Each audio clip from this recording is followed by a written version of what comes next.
the things that brought me to music first was honestly, and it all goes back to what I said earlier, was battle rapping. I just love to beat people at shit. Like, I love to beat people. I love to be better than people. And I say that in a healthy way. Like, as far as like, you know how people be in secret competition with each other. Like, I don't do all that hating shit. But I'm saying, like, from a sportsman way, like anything that I'm good at, that's another thing. If I'm not good at it, I'm not even going to play with you because I only want to win. I'll tell you, like, oh, nah, you better than me at that, but I will kick your ass in this.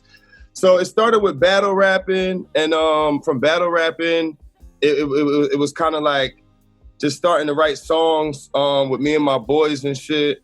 And really my man Big Rod kind of like just was rapping. He was always good, and he kind of just like was sitting down one day writing. I'm like, what you doing? He's like, I'm writing a song. So I'm like, yo, can I write a song with you? We started writing a song, and he had a way to record it. And from there, I think the thing that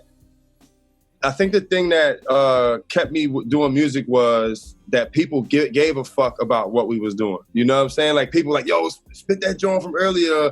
Yo, you know what I mean? And then that's when the battle started. And that's when I really started getting like people like fucking with me heavy. They fuck with me on the radio stations. And I met Beanie Siegel through that shit, like all types of crazy shit.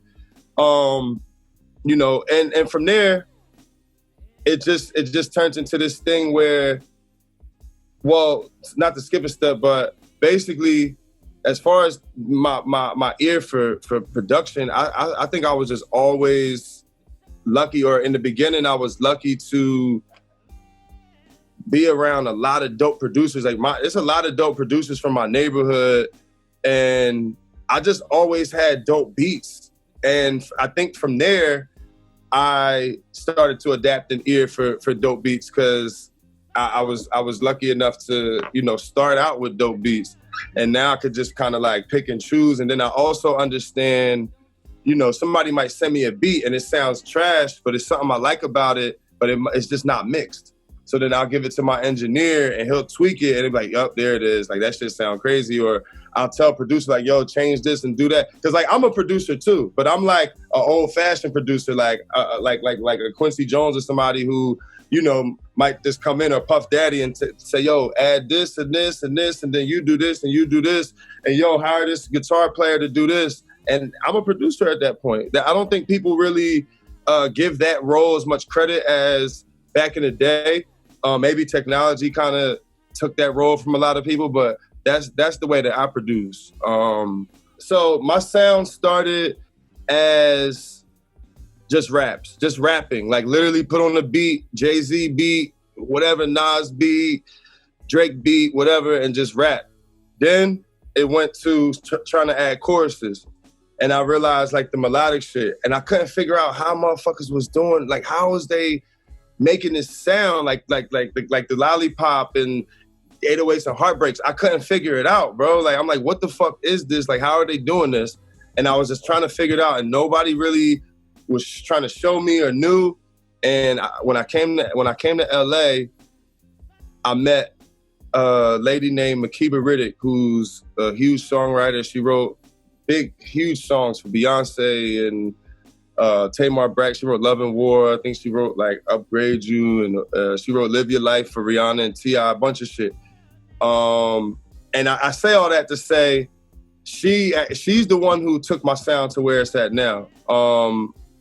It's a long story about how I met her and how cool that was, just God working. But I'll shorten it up and just say she heard my music and she said, I don't like the raps, I like the hooks. And the hooks was melodies.